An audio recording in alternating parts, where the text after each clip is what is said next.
यत्कृपातमहं वन्दे परमानन्दमाधवम् श्रीमदनगोपालं वृन्दारण्य पुरन्दरम् श्रीगोविन्दं प्रपद्येऽहं दीनानुग्रहकारकम् वन्दे मुकुन्दमरविन्ददलायताक्षम् कुन्देन्दुशङ्खदशनम् शिशुगोपवेशम् इन्द्रादिदेवगणवन्दितपादपीठम् वृन्दावनायमहं वसुदेवसूनम् नवजलधरवर्णम् चम्पकोद्भासिकरणम् विकसितनलिनाश्यम् विस्फुरन्मन्दहास्यम् कनकरुचिदुकूलम् चारुबर्हावचूलम् कमपि निखिलसारम् नौमि गोपीकुमारम् वंशीविभूषितकरान्नयनीरदाभात् पीताम्बरादनुनबिम्बफलाधरोष्ठात् पूर्णेन्दुसुन्दरमुखादरविन्दनेत्रात् कृष्णात् परं किमपि तत्त्वमहं न जाने ध्यानाभ्यासवशीकृतेन मनसा तन्निर्गुणं निष्क्रियम् ज्योतिकिञ्चन योगिनो यदि परम् पश्यन्ति पश्यन्तु ते अस्माकं तु तदेव लेखन चमत्काराय भूयाचरम् कालिन्दी पुलिनेषु यत्किमपि तन् नीलं महो धावति श्री राममय सब जग जानी करऊं प्रणाम जोरि जुग पानी। कई पन्ने आज भी मिल गए हैं, कई पन्ने मिल गए करके तो पूर्व इनमें से जिसका कोई उत्तर आ जाए अपना समझ में न आ जाए तो समझने को नहीं आया। एक बड़े सुंदर दो श्लोक हैं गोकर्ण जी के भागवत महात्म्य में, उनमें से एक लाइन पर कुछ कहना है।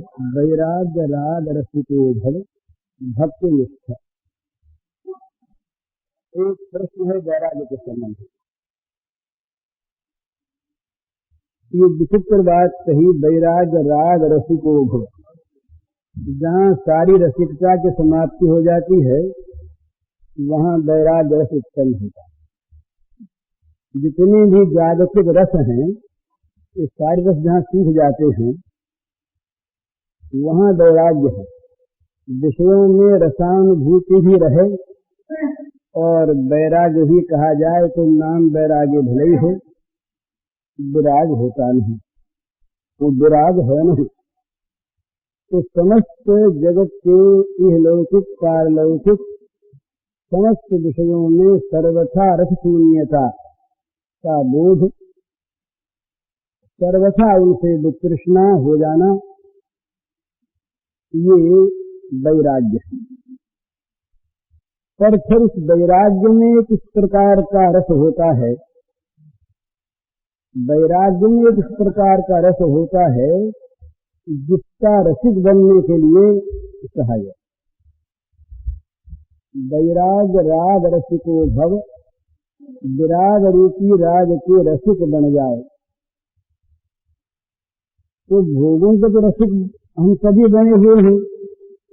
चाहे रस शास्त्र का ज्ञान न हो पर भोगों के रसिक बनकर और उनका व्यवहार करते रहते हैं। लेकिन विराग में एक रस है, वैराग्य में एक आनंद विशेष है वैराग्य में एक राग है, ये उन्हीं को अनुभव है जो सचमुच वैराग्यवान महापुरुष होते हैं। हम लोग इनको तो अनुभव नहीं। तो ऐसा कहते हैं कि जहाँ तक विषयों में जरा सा भी अनुराग कहीं पर है, वहाँ तक दुख का नाश नहीं। जरा सा भी कहीं पर विषयानुराग किसी विषय में है जिसके द्वारा मन को, इंद्रिय को तृप्ति मिलती है, ऐसा कोई विषय चित्त को यदि खींचता है थोड़ा सा भी, थोड़े काल के लिए भी, तो जो वैराग्य में सुख है उसका साक्षात्कार नहीं हुआ, वैराग्य प्राप्त नहीं हुआ। क्यों? वैराग्य का सुख यदि अनुभूत हो जाता तो विषय सुख की सत्ता रहती नहीं। विषय सुख और वैराग्य का विरोध है। विषय सुख की वृत्ति और वैराग्य का अनुभव, इन दोनों में परस्पर बड़ा विरोध है। तो जहाँ वैराग्य का पूर्ण उदय है वहाँ पर विषय सुख की सत्ता नहीं, और जहाँ विषय सुख नहीं वहाँ विषय में आसक्ति नहीं। आसक्ति होती है किसी न किसी सुख की भ्रांति से।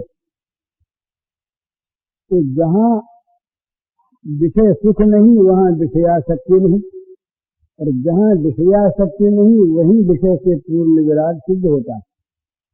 तो उस पूर्ण विराग में एक इस प्रकार का सुख है कि उस सुख के रस का जिनको अनुभव हो जाता है, उनको दूसरे सारे सुख, इंद्रलोक ब्रह्मलोक तक के सारे भोग उनकी दृष्टि में नगण्य हो जाते हैं, तुच्छ हो जाते हैं। तो कल या परसों अपनी बात हुई थी, इस पर किसी ने कहा, पीछे बातचीत हुई कि विषयों में, भोगों में मल बुद्धि, विष बुद्धि, ये कैसे कह दी? ऐसी कुछ बात। तो सचमुच एक चीज है ये, भोगों में जहाँ तक महत्व बुद्धि है, भोगों में जहाँ तक एक मूल्य का एक इस प्रकार का भाव है कि ये मूल्यवान वस्तु है, वहाँ तक भोगों का बाह्य त्याग होने पर भी भोगों की महत्ता का त्याग नहीं होता। एक राजा ने राज्य छोड़ करके जंगल में निवास किया। एक महात्मा ने उनको सजग करने के लिए उनके रोटी निवास धूल में गिरा दी। तो वो महात्मा, जो राजा थे, नवीन महात्मा, तो बड़े सज्जन साधु स्वभाव, उन्होंने कहा, महाराज आपने मेरी परीक्षा की, बड़ी कृपा आपने की कि आप मुझे बार बार रोटी गिराकर सचेत कर रहे हैं, आपकी बड़ी कृपा है। इस पर भी फिर रोटी गिरा दी। तब नवीन तरुण सन्यासी ने कहा, महाराज आप बड़ी कृपा करते हैं, मेरी परीक्षा बड़ी अच्छी करते हैं, पर महाराज इतने बड़े साम्राज्य का मैंने त्याग कर दिया, इतनी बड़ी चीज मैं छोड़ आया, तो अब रोटी गिरने से मेरे मन में कैसे क्षोभ होता। तो वृद्ध महात्मा जी ने हंसकर कहा, इसीलिए रोटी गिराई थी भैया मैंने, तो तुमको अभी राज्य त्याग की स्मृति है, और राज्य का इतना बड़ापन, ये राज्य का महत्व तुम्हारे मन पर अभी अंकित है, इसलिए उस त्याग का भी त्याग करना चाहिए। ये जहाँ तक त्याग में कोई त्यागी रहता है, अहंकार करने वाला, वहाँ तक पूर्ण त्याग नहीं होता। मैंने त्याग किया, मैंने कर्म का परित्याग कर दिया। इस प्रकार अहंकार एक नवीन कर्म का सृजन कर देता है। वहाँ पर कर्म में तो अहंकार ही कारण होता है, मैंने किया, और जहाँ पर वो किया, त्याग किया, उस त्याग की वस्तु में महत्ता का बोध है, बड़ी भारी वस्तु का त्याग कर दिया। तब तक उसकी महत्ता का त्याग नहीं हुआ, मन से उसकी महत्ता रह गई, बनी रह गई, मिटी नहीं। लेकिन जहाँ मल बुद्धि विष बुद्धि से त्याग होता है वहाँ त्याग की महत्ता नहीं रहती। विपत्ति कटी, एक पेट साफ हो गया, मल निकल गया, अथवा विष कभी मार देता, वो विष छूट गया, इस प्रकार की बुद्धि होती है। असत्ता न होने पर भी दो ही बात है, विषयों की सत्ता नहीं, और यदि है तो दुख रूप। यदि है तो दुखालयम अशाश्वतम अनित्यम असुखम, ऐसा है। और नहीं सत्ता नहीं तो सत्ता नहीं की बात छोड़ दें तो जहाँ सत्ता है वहाँ विषय दुख रूप है, ये बात मानिए। तो वैराग्य के सुख का जब उदय होता है तब जो पहले पहले राग वाली जितनी वस्तुएं थी उन सब वस्तुओं की महत्ता तो मिट ही जाती है, फिर उनका त्याग सहज होता है। और जहाँ उनका त्याग जबरदस्ती कहीं हो जाता है तो मन में एक वृत्ति विरोधी हो गई ना इन विषयों से, तो सुख का बोध होता है। और ये स्वाभाविक चीज है, ये अनुकूलता और प्रतिकूलता ये हमारे मन के समय समय पर बदलने वाले भाव हैं। भला आज हमारा पुत्र बड़ा प्रिय है और कल यदि किसी चीज को लेकर अनबन हो जाए आपस में, पिता पुत्र में भी विरोधी भाव हो जाए तो वो पुत्र फिर अनुकूल नहीं रहता, प्रतिकूल हो जाता है। वो पिता प्रतिकूल हो जाता है, उसकी क्रियाओं में प्रतिकूलता का आभास होता है। तो इसलिए जब भावना बदल जाती है, विषयों में सुख नहीं दुख है, विषय ये सुख देने वाले नहीं, मुक्त करने वाले नहीं, जेल में डालने वाले हैं, बांधने वाले हैं, इनका संपर्क शांति का भंग करने वाला है, शांति का आनयन करने वाला नहीं। इनके संग से जीवन बर्बाद हो जाएगा, जीवन में उन्नति नहीं होगी। इस प्रकार जहाँ भावना बदली वहीं मन का भाव बदला, रूप बदला। मोटी बात, एक जमाना हिंदुस्तान में ऐसा था अंग्रेजी राज्य में कि उसमें विलायती नाम का महत्व था। तो अनार भी विलायती, सेब भी विलायती, कपड़ा विलायती, विलायती न होने पर भी विज्ञापन में लिखे थे ये विलायती चीज। विलायती चीज के नाम से गौरव होता, बड़ी प्रिय होती। और वो स्वदेशी युग आया, भाव पलटा, विलायती का नाम से लोगों में घृणा पैदा हो गई।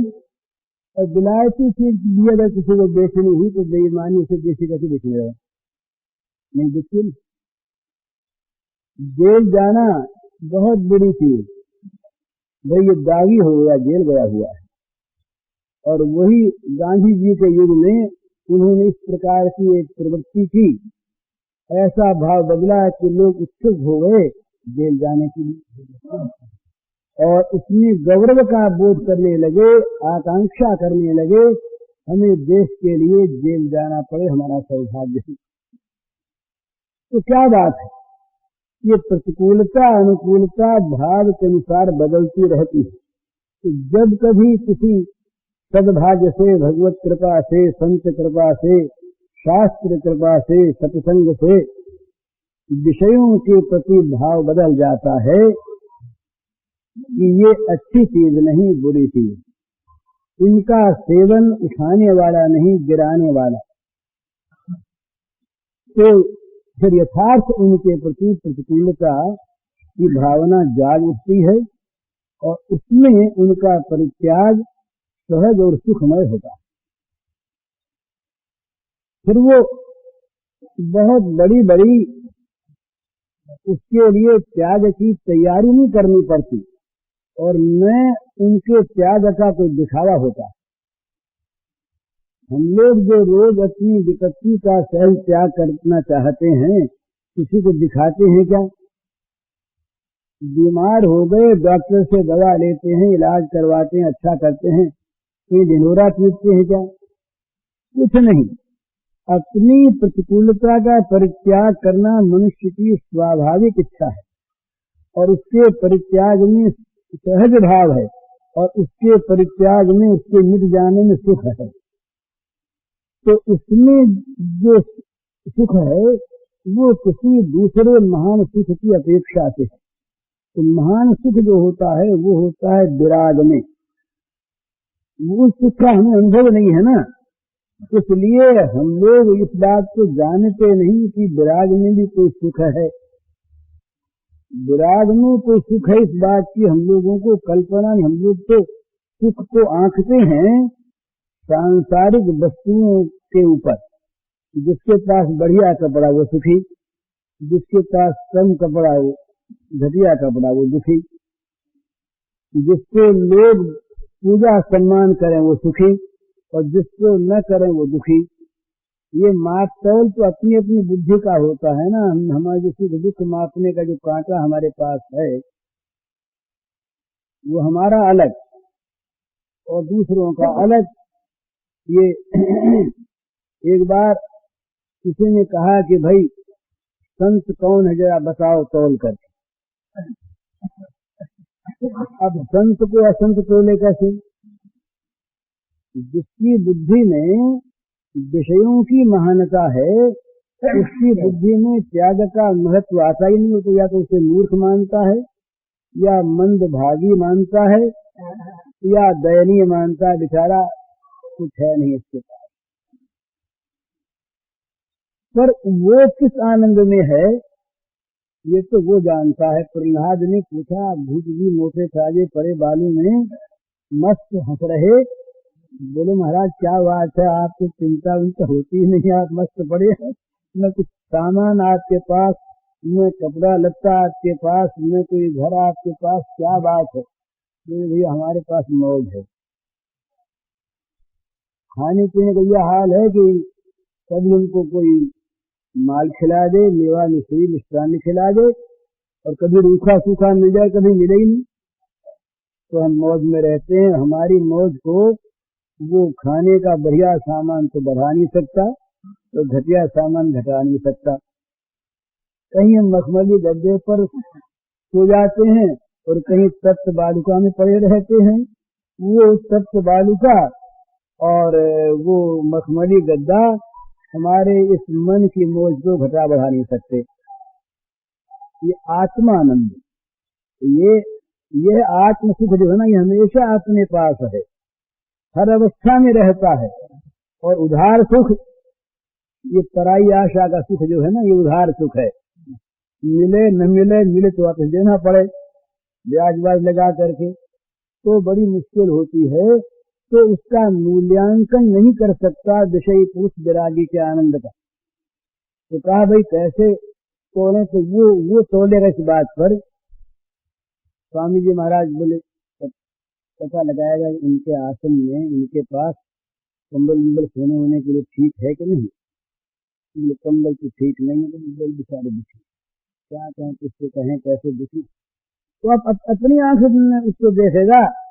बोले उनकी कोई कुटिया बनी कि नहीं? बोले नहीं कुटिया तो नहीं बनी, जहां तहां पड़े रहते हैं बेचारे दुखी। इन वस्तुओं पर वो आंखेगा सुख दुख। तो उसके लिए कहा कि भाई दो कांटे होते हैं, एक पत्थर लकड़ी बड़े बड़े लकड़ तोड़ने का बड़ा भारी कांटा और हीरा तोड़ने का जौहरी का छोटा सा कांटा जो उसकी जेब में भी आ जाए। कहीं हीरे का तौल करने के लिए वो लकड़ी पत्थर तोड़ने वाले कांटे को आदमी लगा दे और कहे कि इस पर तौल के देखो कितना वजन होता है हीरे में।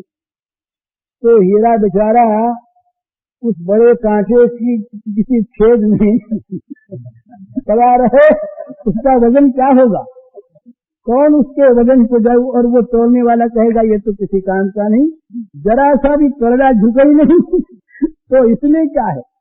अरे विषयों में संसार में कहीं पलड़ा झुका हुआ होता, कोई सन्यासी भी है, कोई महात्मा भी है और इनका बड़ा मान है, तो मानते भाई ये इससे झुका हुआ है। तो जो जिनको कोई जानता नहीं, जिनका बाहरी महत्व कुछ नहीं, कोई वजन है ही नहीं, जिनका सारा वजन खो गया।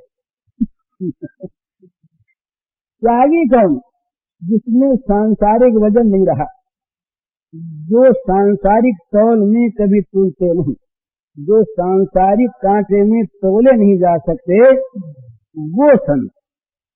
सांसारिक कांटे में जो तोले जा सकते हैं, मान में, धन में, सम्मान में, अधिकार में, पद में, ख्याति में, वो हम जैसे ही हैं, अलग नहीं। तो वो लकड़ी तोलने वाला, पत्थर तोलने वाला कहने लगा कि भाई इस हीरे का तो कोई मूल्य नहीं, तुम फालतू को ये जरा से कांच के टुकड़े को चमचमाते हुए तो लिए फिरते हो, हमारे कांटे में तो जरा सा भी इसमें वजन नहीं आया, और देखो लोग लकड़ी रखते हैं इसके सामने, वो कांटे को कितना झुका देती है, देखो। अब वो लकड़ी के साथ हीरा तुले कैसे, पत्थर के साथ हीरा तुले कैसे, इसी प्रकार विषयी के साथ त्यागी की तुलना नहीं होती। भोगी के साथ विरक्त का कोई उपमा, कोई तौल की चीज नहीं होती। वो उसका तौलना अलग, इसका तौलना अलग। तो विराग में जो सुख है, वो सुख राग की भूमिका से सर्वथा पृथक है। राग की विषयानुराग की भूमिका में, विषयानुराग के क्षेत्र में विषयासक्ति के अभाव का वैराग्य का सुख है नहीं। अलग अलग दो क्षेत्र हैं। जहाँ विषयों की, भोगों की आत्यंतिक महत्ता है, वहाँ स्वाभाविक विराग का कोई महत्व नहीं। वहाँ बैरागी वृक्ष जो हैं, वहाँ तुच्छ होते हैं।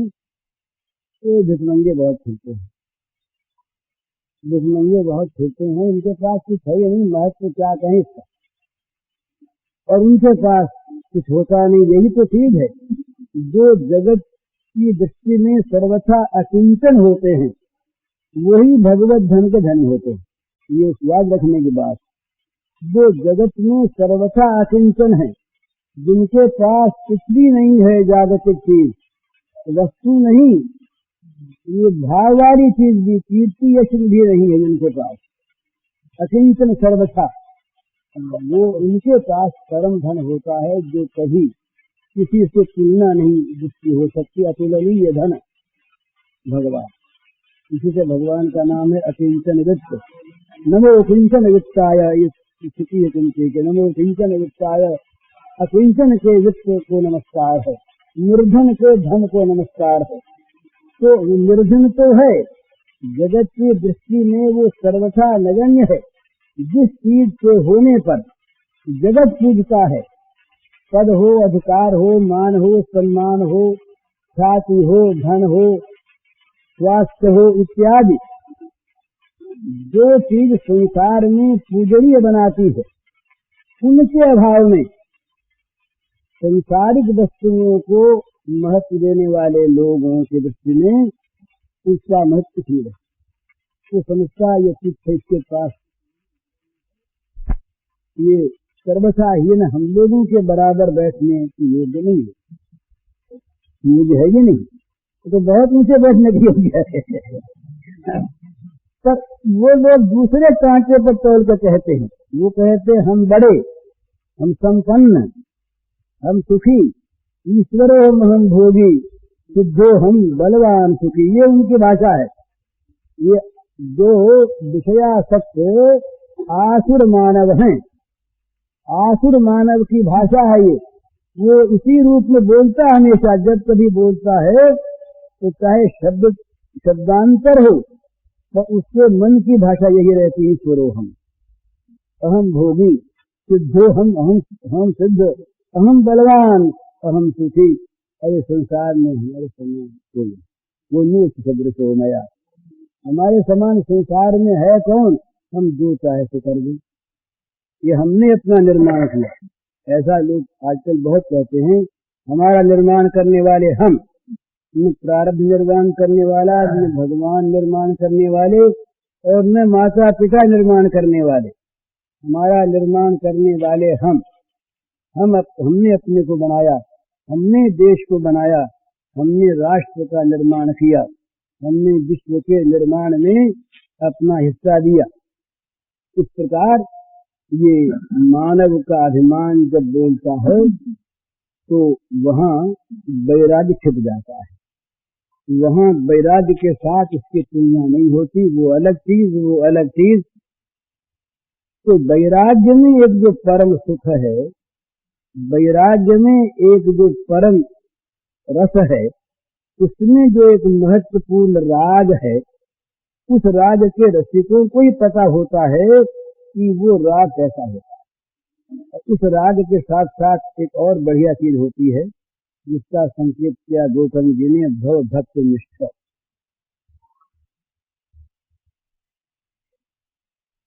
बड़ी सुंदर बात कही। वो कहते हैं कि वैराग्य राग में रसिक हो जाओ और फिर भक्ति निष्ठ बनो। ये और यहाँ ध्यान में रखने की बात है भला जरा इसको समझ लेना है।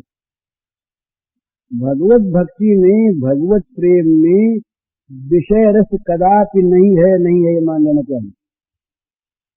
उसमें अगर विषय रस, विषयासक्ति है, उसको हम भक्ति या प्रेम मानते हैं तो हमारी गलती है, ये बड़ी भारी भूल है, प्रमाद है।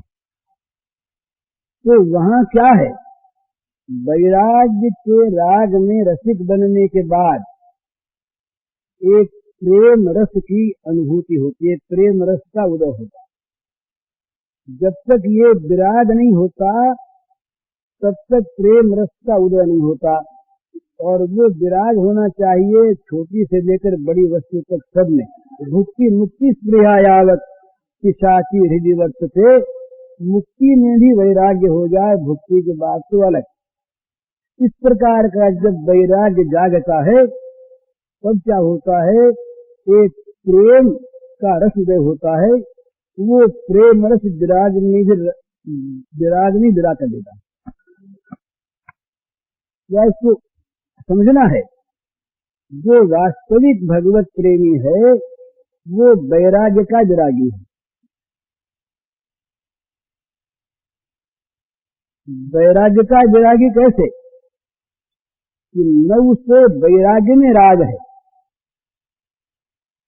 और न उसे राग वाली किसी वस्तु में राग है।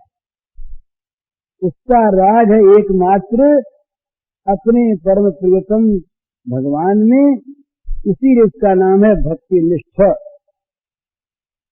भक्ति में निष्ठा वाला। तो वहां पर यदि उस भक्ति निष्ठ, उस प्रेमी को यदि कह दे श्री श्याम सुंदर कि तुम बढ़िया कपड़ा पहन के आना, तो उसको उस वैराग्य की के बाहरी स्वरूप में कोई भी महत्ता नहीं जचती, तो उसके त्याग की भी कोई महत्ता नहीं है। अरे पड़ा ऐसे ही, वो भी धूल, वो भी धूल, धूल पर धूल झोंक दो या धूल को धूल से निकाल दो, धूल ही धूल। बड़ी सुंदर कथा आती है, राका बाका दो रहे स्त्री पुरुष महाराज, दोनों विलक्षण भगवत प्रेमी। भगवत प्रेमी विराजमान होते ही हैं, ये निजी सिद्धांत। इसको सर्वथा मान लेना चाहिए, विषयासक्त पुरुष भगवत प्रेमी नहीं बन सकता।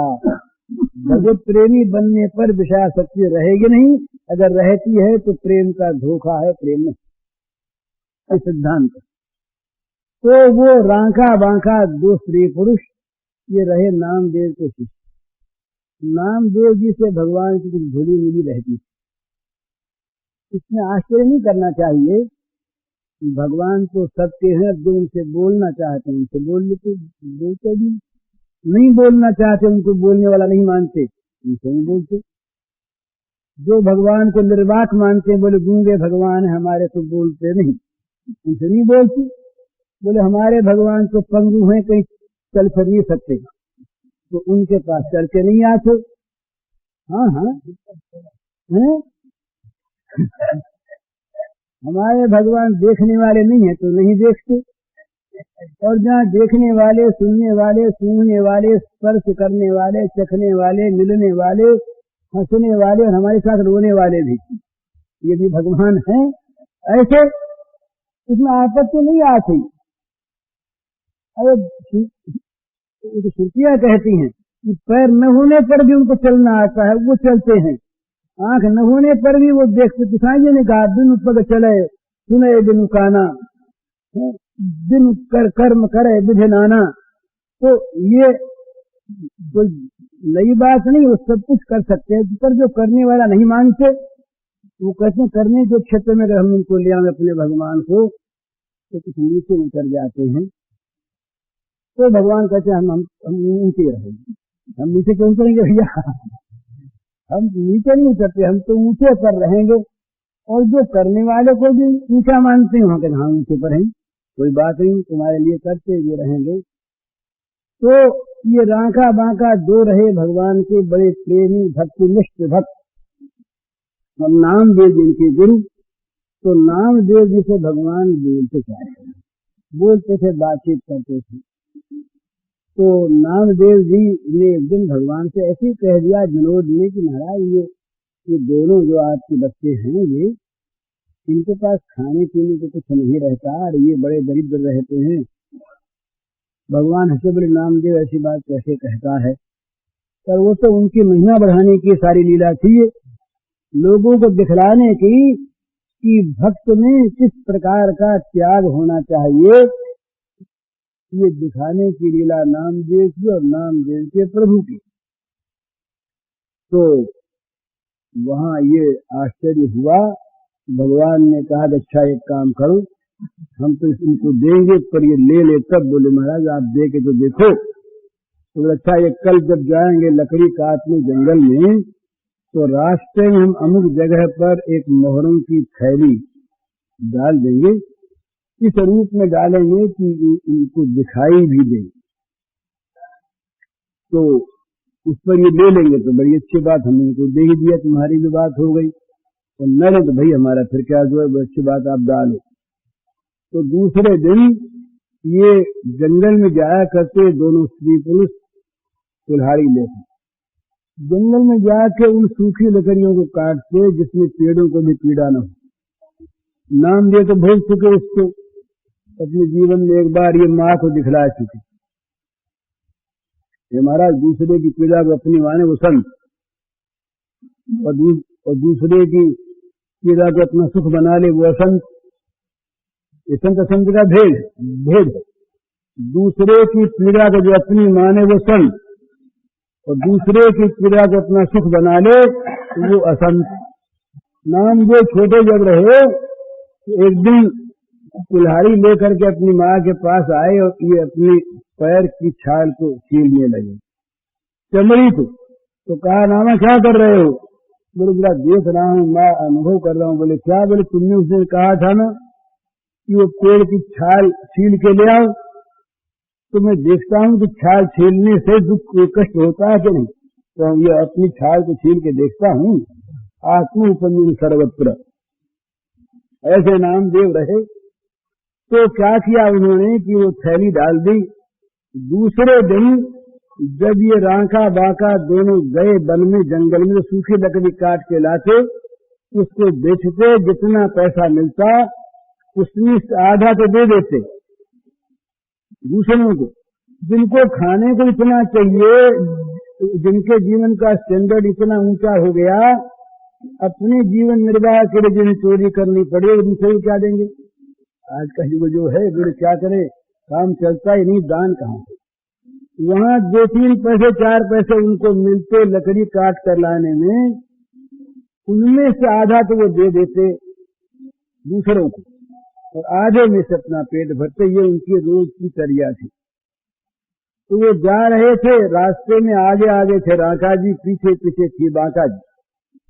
तो भगवान की वैसी ही नियति थी। तो वो जहां वो थैली के पास पहुंचे तो उनका पैर पड़ा, छन आवाज हुई। तो देखा तो दिखाई दी वो पारदर्शी कोई थैली थी, मोहरें दिखाई दी। तो उन्होंने देख जाके इधर उधर, बांका जी जरा पीछे आ रही थी, उन्होंने धूल डालना शुरू किया। थैली को धूल से ढकने लगे। जो ढक गई, इतने में बांका जी आ पहुंची। बांका जी ने कहा कि नाथ क्या कर रहे थे? क्या हो रहा है ये? बोले नहीं ऐसे कुछ भी, ऐसे क्या बताइए तो क्या कर रहे थे? बोले अब मोहरों की थैली थी, उसको मैं ढक रहा था, इसलिए कि तुम पीछे से आ रही हो और कहीं मन में आ जा। इसने कहा महाराज ये धूल पर धूल डालने से क्या लाभ हुआ? ये धूल पर धूल क्यों डाली आपने? मतलब ये कि उनकी बुद्धि में मोहरों की थैली तो थी धूल डालने लायक, पर इनकी दृष्टि में तो मोहर थी नहीं, धूल ही थी। तो धूल के त्याग करने में क्या महत्ता बताइए? वो ये कहे हमने बड़ा त्याग किया, अरे क्या त्याग किया? धूल पर धूल डाल दी, धूल थी ही। तो संत को विराग में क्या सुख होता है ये संत जानता है। इसके आगे जाकर जब भक्तिनिष्ठ होता है वो महापुरुष वैराग्यवान, तब ये राखा बांका की भांति उनमें एक इस प्रकार का प्रेम रस का उदय होता है, उस रस सागर में वो निरंतर सदा सर्वदा डूबे रहते हैं, निमग्न रहते हैं, उससे फिर वो निकलते नहीं। प्रेम सागर में डूबा हुआ कोई फिर उछलता नहीं, बाहर नहीं निकलता। ललित किशोर जी ने कहा, उन्होंने कहा हमने कभी किसी को देखा ही नहीं जिसमें डूब गया और फिर वो बाहर में निकला हो, ऐसा हमने नहीं देखा, बाहर नहीं उछलते देखा। तो ये जहाँ वैराग्य वास्तव में जागृत होता है वहाँ पहले तो क्या होता है, जीवन में ये चीज आनी चाहिए, नहीं आती, हम लोगों के जीवन में नहीं आई, ये एक अभाग्य है। जीवन में एक चीज ऐसी आनी चाहिए जहाँ भोग बुरे लगे, जहाँ भोग सुहावे नहीं, जहाँ इनको देख करके भागने की इच्छा हो।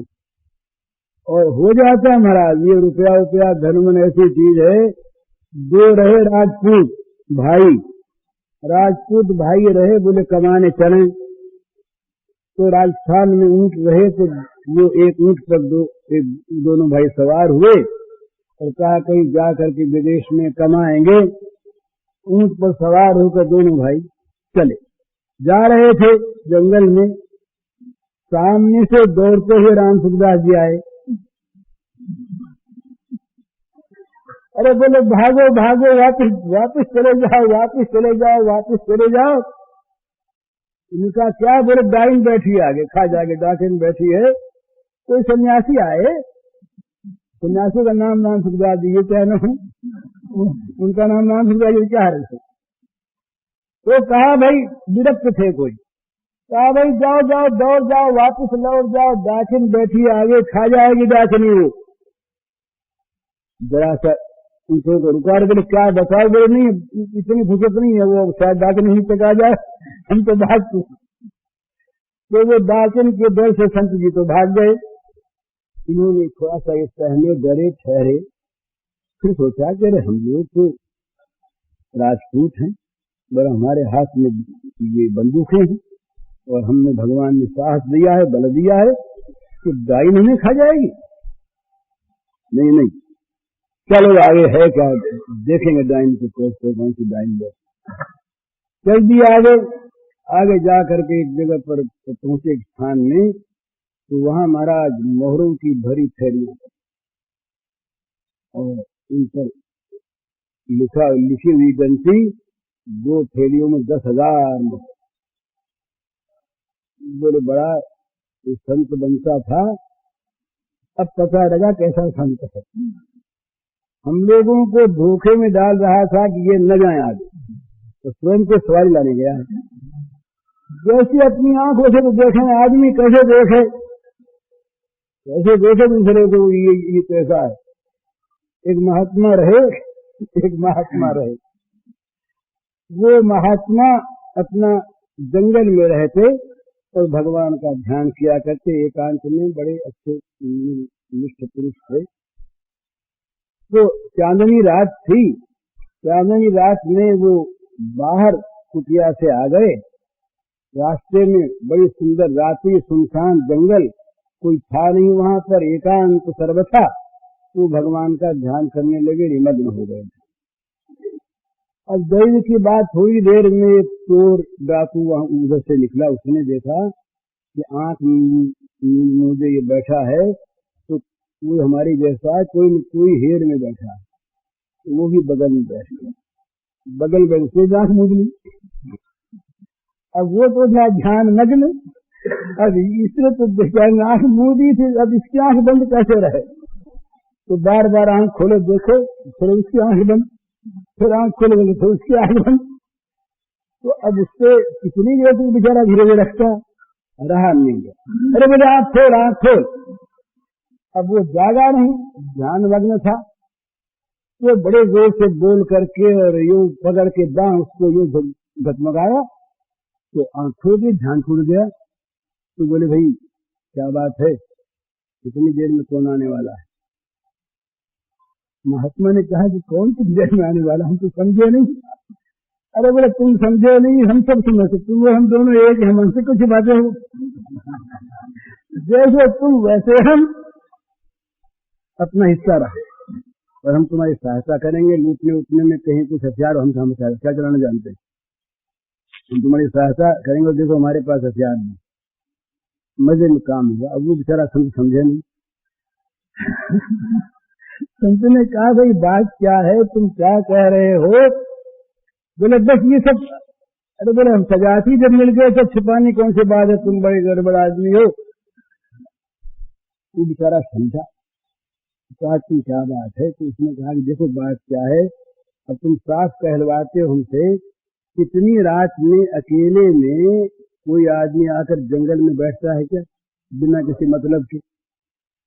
तो तुम यहाँ जंगल में आके बैठे हो आम रास्ते पर, तो जरूर ऐसी बात, हम लोग तो हमेशा करते हैं, आम रास्तों पर रात को बैठ जाया करते हैं और राही लूट लिया करते हैं, इसलिए तुम बैठे हो।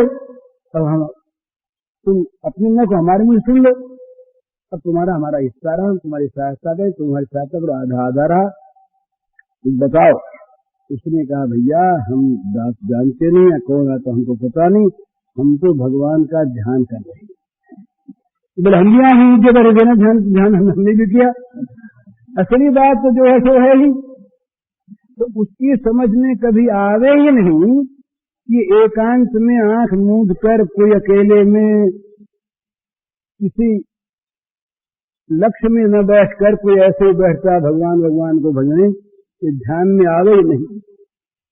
ये दशा हमारी है, हम संतों को तोलते हैं अपनी बुद्धि से, अपनी आंख से, अपने विचारों से हम तोल पाते नहीं। हमारा तो कांटा जो है वो तोलने वाला पत्थरों का।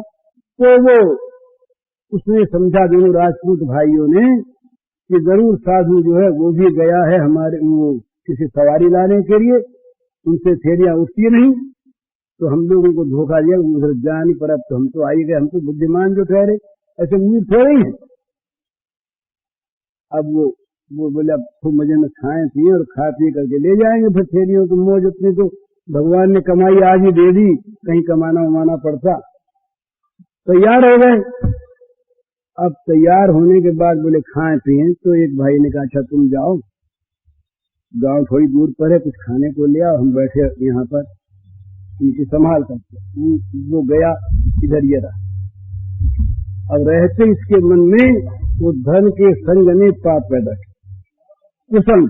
अरे बोले 2 थैली 10,000 की और आधा ले लेगा, 5 ही रह गए। और कोई ऐसी तरकीब करें कि जिससे 10 अपने आ जाए। तो जहां बुरी इच्छा पैदा हुई कि बुरी सलाह मन ने दी, ये करो, तो बुद्धि कुबुद्धि ये सीधा काम है ना। बंदूक अपने पास है, बंदूक को भरकर तैयार रखे, जब वो मिठाई लेकर के सामने दिखे तो तत्काल दाग दे उसको। वो मर जाए कौन जानता है, कौन देखता है, उसको ही गाड़ देंगे और अपनी थैली में जाएंगे, वहां जाके कह देंगे कि भाई को हैजा हो गया था, कोई बात नहीं। तैयारी थी इसने, उधर उसके मन में भी यही आया कि राम राम राम, आधा बट जाएगा, कुछ करें उसके पास हो जाएगा, हमारे तो सीधा काम है, मिठाई ले जाते इसमें मिला के संख्या। और मिठाई जाएगी पहले वो खा लेगा, हम पहले खाएं, हम कहेंगे भाई हम जरा थके आए हैं या नहा धोने, तुम इतने खा लो, तो वो खा के वहीं पर डह पड़ेगा, माल हमारा हो गया। दोनों ने योजना बना ली, दोनों ने योजना अनुसार अपना अपना कार्य कर लिया। उसने बंदूक भर ली, उसने जहर मिला लिया।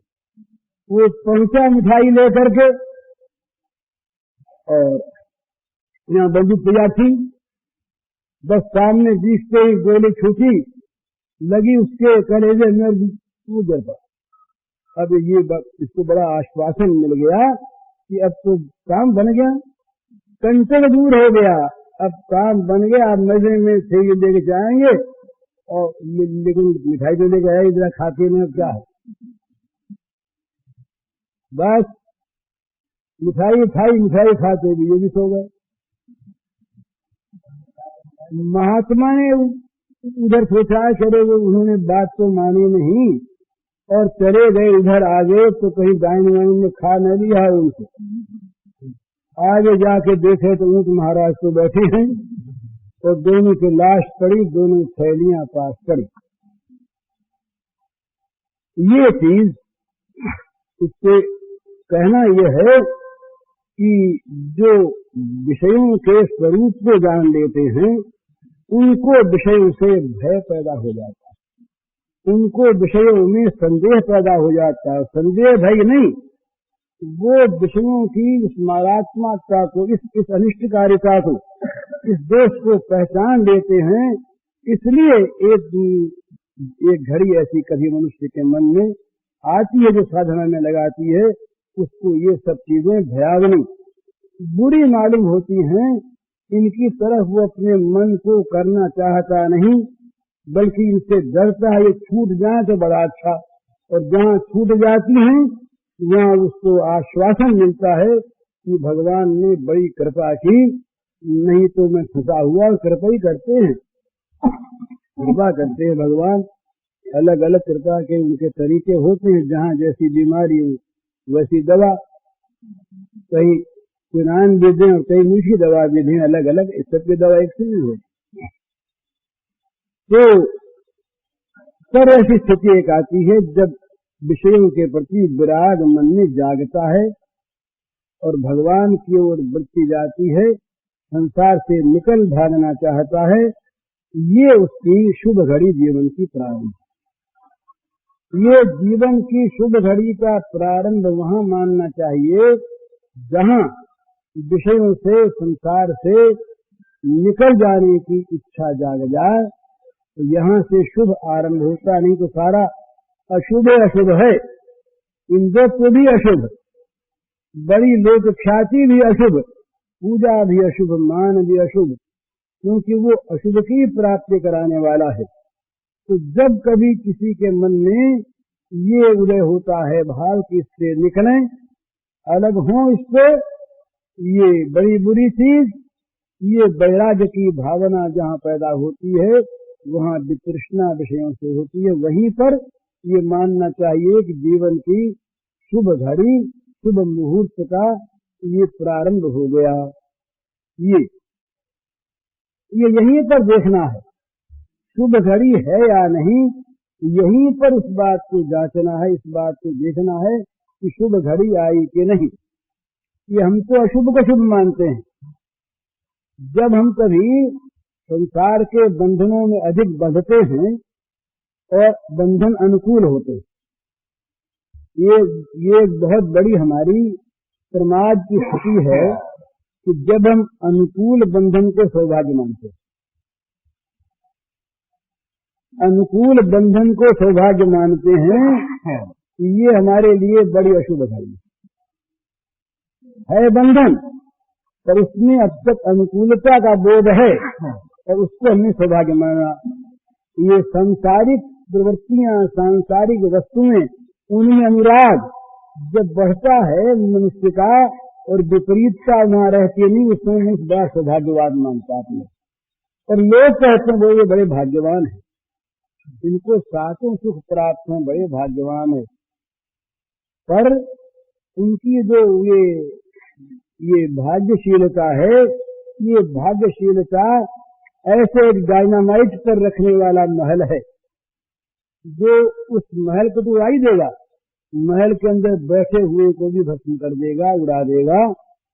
ये बड़ी बुरी चीज है, परंतु ये बड़ी मीठी लगती है। इस प्रकार की मीठी लगती है कि जहां तक अनुकूलता मिलती रहती है, वहां तक हम उस अनुकूलता का परित्याग करना चाहते नहीं, बढ़ाते रहते। ये संसार में सफलता जब तक मिलती है ना, तब तक आदमी आगे से आगे नए नए बंधन पैदा करता रहता है। ये भी कर लें, वो भी कर लें, वो भी कर लें, और जब विस्तार हो जाता है, जब चारों तरफ फंसावट, कॉम्प्लिकेशंस भर जाते हैं चारों तरफ, तब वो कहता है पहले वाले से हो जाए तो अच्छा। अब पहले वाले से हो जाओ कैसे? अब तो तुम अपने आप को अपनी द्वारा जाल फैलाकर इतना फंसा चुके हो कि चारों तरफ जाल ही जाल का विस्तार है।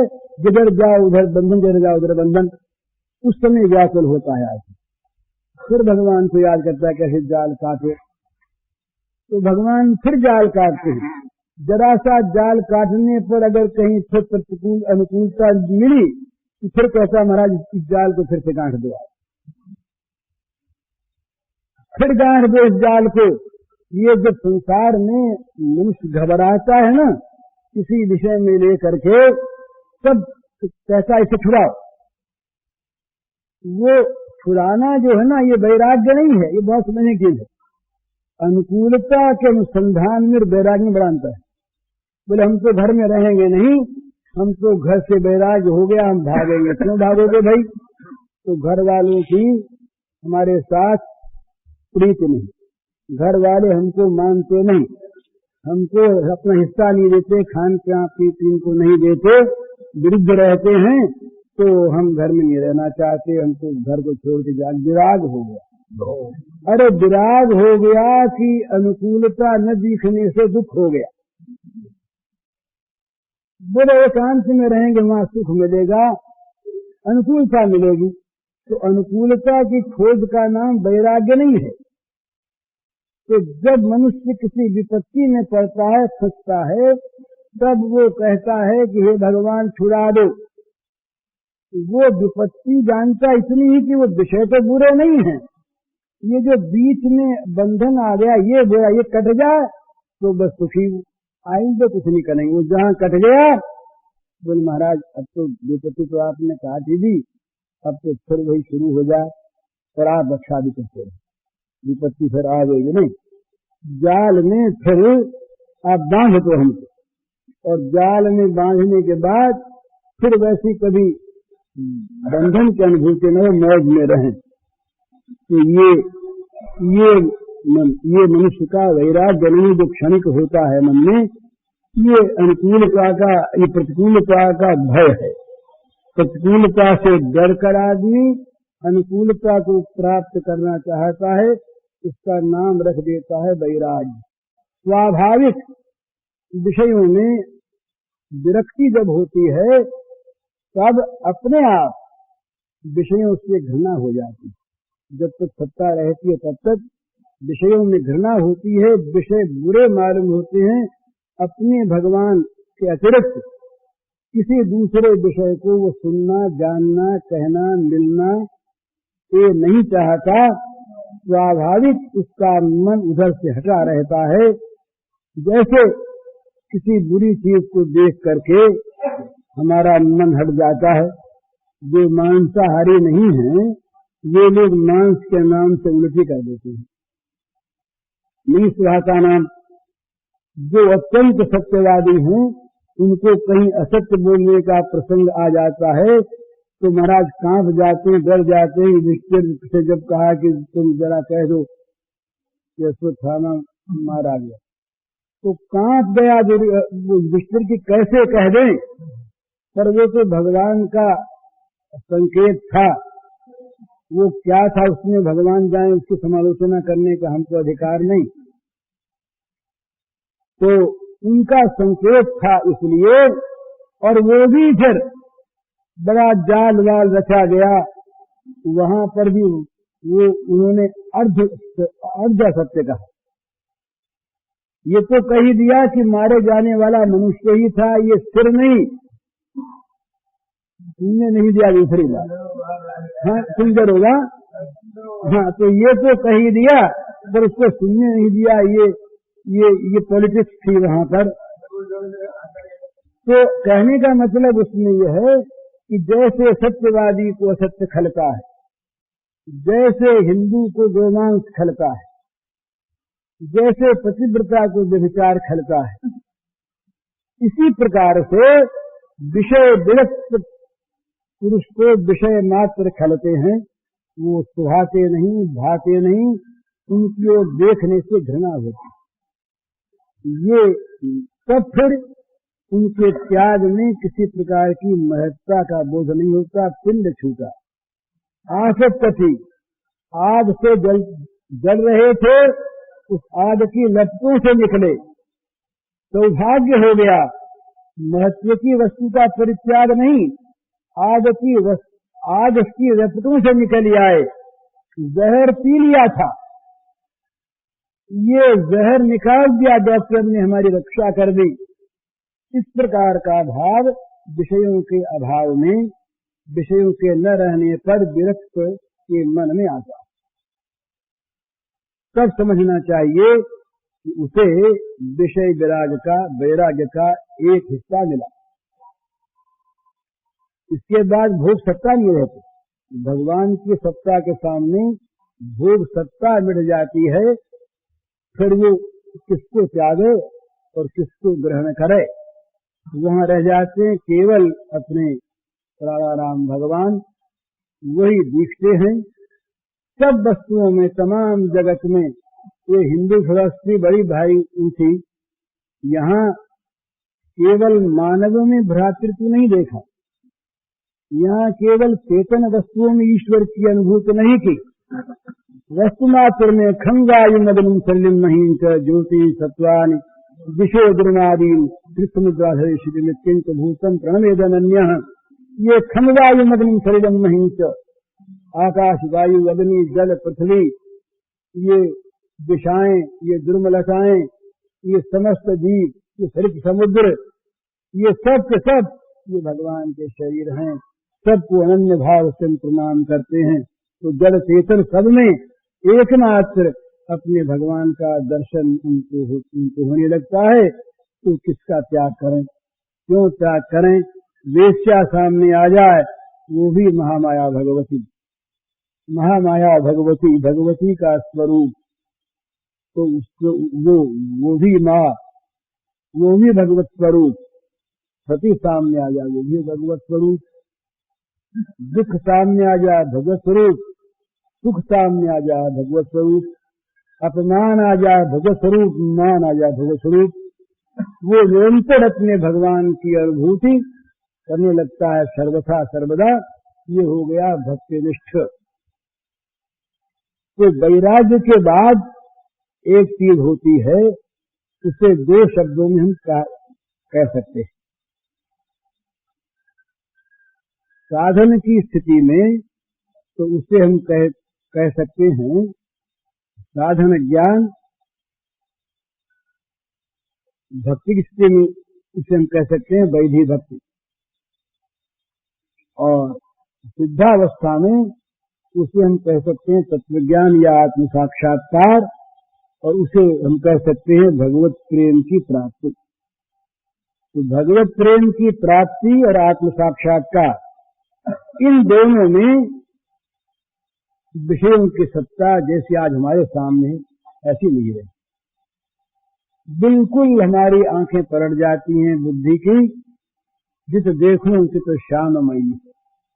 जिधर आंख जाए, जिधर मन की आंख जाए, जिधर बुद्धि की आंख जाए, जिधर सारी इंद्रियों का स्पर्श हो किसी से, वो सब का सब ब्रह्म संस्पर्श है। वो सब का सब भगवान का भगवान से मिलन है। वो सब का सब वो आत्मारामोपरि रमत है। आत्मरमण है वो, आत्मरमण। यही तो भेद है। हम लोग रमण शब्द से तो घबरा जाते हैं, पर रमण शब्द हमारा ये रमण थोड़ा ही है। वो तो आत्मरमण है, अपने आप रेमे रमेशो बे सुंदरी भी यथार्भको सब प्रतिबिंब विभ्रम। ये रास पंचाध्याय में कहा कि रमेश ने रमण कैसे किया, किसके साथ किया, तो कहते हैं ये यथार्भको सब प्रतिबिंब विभ्रम, जैसे अपने प्रतिबिंब को देखकर उसके साथ बच्चा खेलता है, इसी प्रकार निर्दोष परम मंगलमय खेल भगवान ने किया। तो वो खेल जब चलता है, उस खेल में जब हम साथी होते हैं तो खेल और खेलने वाले दोनों श्याम सुंदर, लीला और लीलामय दोनों भगवान हैं, दोनों में कभी अंतर था नहीं। लीला में ही लीला बने और लीला से ही लीलामय की अनुभूति। फिर हम क्या हैं, हम भी उस लीला में एक लीला के परिकर हैं, एक लीला के अंश हैं, और वो लीला नित्य चलती रहेगी। इसी का नाम है पार्षदत्व। और यही जब बहुत प्रगाढ़ होता है तुम्हारा, जिसका नाम होता है प्रेम की भाषा में निमित निकुंज लीला। ये समझे बिना हम लोग बाहर बाहर रह करके और प्रेम के नाम पर गंदी चीज को देख लेते हैं। निमित निकुंज क्या है? जहाँ पर श्याम सुंदर स्वयं अपनी ही विभिन्न शक्तियों के साथ जो अंतरंग स्वरूपा है, अपनी वैसे बनकर उनके साथ अपनी खेल खेलते हैं। ये निमित निकुंज लीला है भगवान की, परम मंगलमयी। पर तो वहाँ पर जगत का विषय नहीं रहता, वहाँ विषय की सत्ता नहीं रहती, वहाँ जगत नहीं रहता। तो वहाँ पर जो वैराग्य होता है, भोग वैराग्य, वो ऐसा महान होता है कि वहाँ दुख दोष की कोई सत्ता नहीं है। विषयों में दुख दोष देख कर वहाँ दुख से भी वैराग्य है, सुख से भी वैराग्य है, और इस विराग से भी वैराग्य है। वहाँ भगवान का राग समस्त वस्तुओं को खा जाता है, इसलिए वस्तु सत्ता नहीं रहती श्री कृष्ण को छोड़कर। अतएव वो किससे विराग करे, विराग से भी विराग हो गया, अनासक्ति से भी अनासक्ति हो गई। वहाँ रह गया केवल प्रेम, और केवल प्रेममय श्याम सुंदर श्री कृष्ण। बस इस प्रकार से असली वैराग्य का जागरण होता है। हरिओम। पूज्य श्री भाई जी के इस प्रवचन का शीर्षक है वैराग्य और प्रेम, और इसका कैसेट संख्या है 10।